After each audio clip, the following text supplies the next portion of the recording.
दैनिक वास्तवचे संपादक जितेंद्र शिरसाट यांना बातमी प्रकाशित केल्यामुळे थेट जिल्हाधिकारी कार्यालयामधून एका महिला कर्मचाऱ्यांनी फोन लावून धमकी दिल्याचा प्रकार उघडकीस आला आहे। यामुळे पत्रकार मोठ्या प्रमाणावर आक्रमक दिसत असून जिल्हाधिकारी तसेच पोलीस अधीक्षक यांच्याकडे निवेदनाद्वारे त्या महिला कर्मचाऱ्यावर कारवाई करण्याची मागणी केली आहे। जाणून घेऊया त्या ठिकाणची संग्राम धनवे यांच्याकडून सर्व प्रकाराची माहिती तसेच त्यांनी केलेल्या मागणीबद्दलची माहिती।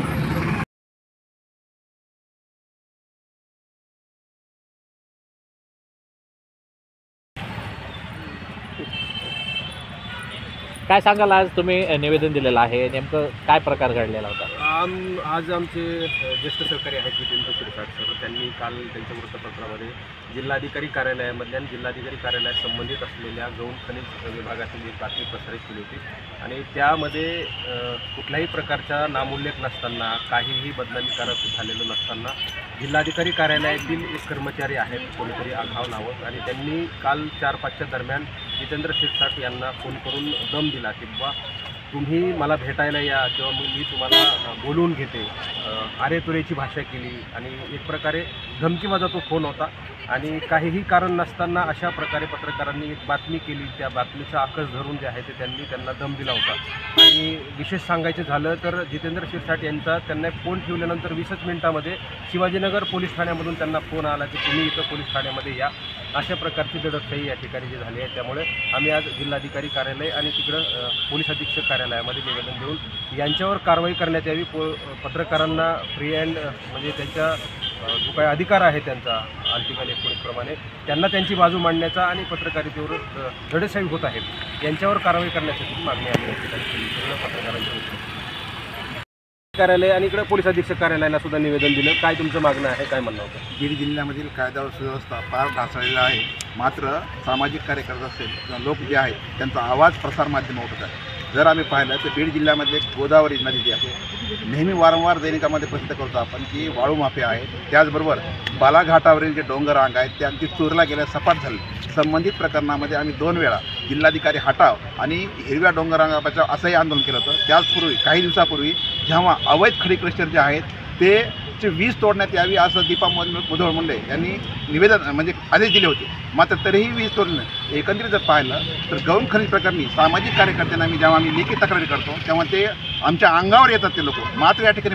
प्रशासन जर पाहिलं आपण, महसूल प्रशासन आणि पोलीस प्रशासन दोन्हीही आमची पाठराखण करणं, कारण शासनाचा महसूल बुडू नये म्हणून आम्ही आमच्या अंगावर जीवावर होऊन आम्ही प्रयत्न करतो। मात्र पोलीस प्रशासन किंवा महसूल प्रशासन आपण पाहिलं तर कायम त्यांना पाठीशी घालतं आहे। बीड जिल्ह्यामध्ये जर पाहिलं तर जो वाळूच्या किंवा हायवा जे आहेत त्यांचा जर पाहिला आकडा तर बऱ्याचशा त्यातला हायवा आहे पोलीस प्रशासन आणि महसूल प्रशासनाच्या अधिकाऱ्यांच्या। आता सगळ्यात महत्त्वाचं म्हणजे सांगायचं, आता इतकी हद्द वाढलेली आहे यांची की ज्याला म्हणतात पत्रकार हे सॉफ्ट टार्गेट झाले। काही दिवसापूर्वी लोकसभेचे खासदार बजरंग बाप्पा यांनी पत्रकारांच्या कुटुंबियाविषयी आक्षेपार्ह वक्तव्य केलं होतं। जेव्हा पत्रकारांनी आवाज उठवला तेव्हा त्यांनी दिलगिरी व्यक्त केली। आता त्याचप्रमाणे जर जिल्हाधिकारी कार्यालयातील कर्मचारीसुद्धा पोलीस म्हणजे पत्रकारांना दाब देत असतील ती अत्यंत गंभीर परिस्थिती आहे। एक सामाजिक कार्यकर्ता आणि माहिती अधिकार कार्यकर्ता या नात्यानं मी अपर अधीक्षक पोलीस अधीक्षक पानकर साहेब जिल्हाधिकारी यांना तक्रार केली आहे। हे ज्या प्रकरणी आहेत सखोल चौकशी व्हायला पाहिजे, दोषीवर कारवाई व्हायला पाहिजे, म्हणजे आमच्यासारख्या सर्वसामान्य माणसांनी आवाज उठवायचा कुणाकडे हा आम्हाला पडलेला प्रश्न आहे।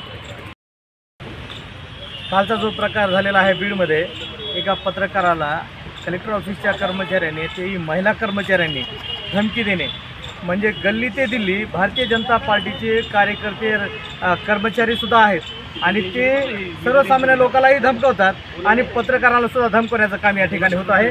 पत्रकारांनी जर जनतेची खरी बाजू मांडली नाही पेपरला तर सगळं वास्तव लोकांच्या समोर कसं येईल, आणि वास्तव जर या पेपरमधून मांडत असेल आणि जर धमक्या द्यायचं काम जर लेडीज कर्मचारी पण करत असतील तर याच्यावर तात्काळ कार्यवाही व्हायला पाहिजे। कलेक्टर ऑफिसमधून एखादी महिला कर्मचारी एखाद्या पुरुषाला धमकी देते, ती किती मुजोरपणा झाला आहे, किती आरोगणपणा झालेला आहे। म्हणून भारतीय जनता पार्टीचे कार्यकर्ते हे असे कार्यालयामध्ये सुद्धा शासकीय कामकाजामध्ये सुद्धा पेरलेले आहेत।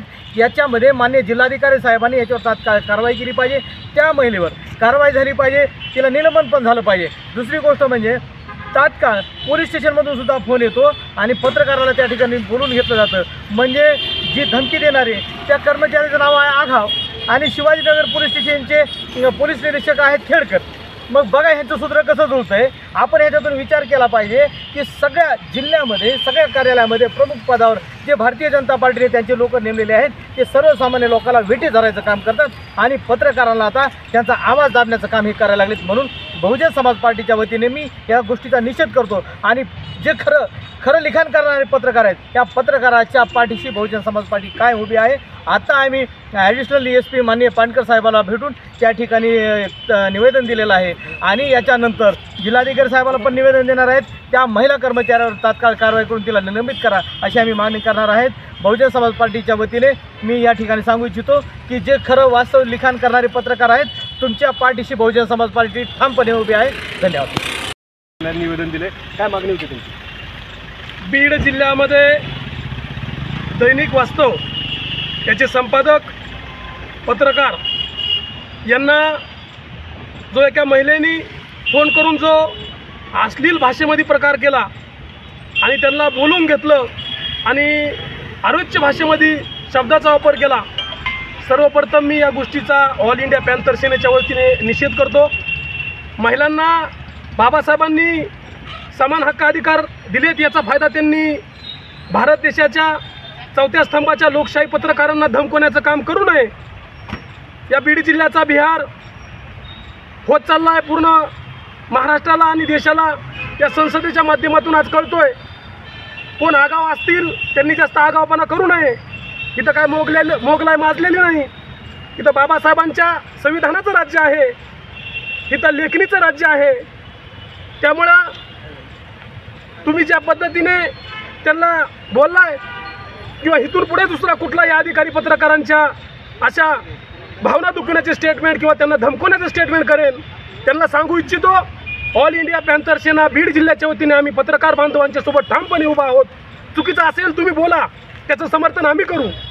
पण तुम्ही विनाकारण जर नाव न घेता पेपरला बातमी का दिली म्हणून जर तुम्ही त्या पत्रकार असतील संपादक असतील त्यांना जर धमकवत असताल तर अन्यथा हे खपून घेतला जाणार नाही असं ऑल इंडिया पॅन्थर सेनेच्या वतीने इशारा देतोय. आणि अधीक्षकांची आम्ही आता भेट घेतली. शिवाजीनगर पोलीस स्टेशनची सुद्धा जाऊन आता आम्ही भेट घेणार आहेत आणि जो प्रकार घडलाय याची तात्काळ चौकशी करून सिरसाट यांच्या जीवाला धोका आहे आणि तो जर धोका जर झाला तर त्याला आगाऊ जिम्मेदार असतील आणि यांची तात्काळ या ठिकाणून चौकशी करून बदली करण्यात यावी अशी सुद्धा ऑल इंडिया पॅन्थर सेनेची मागणी आहे. अन्यथा आम्ही रस्त्यावर उतरल्याशिवाय सोडणार नाही. ओके.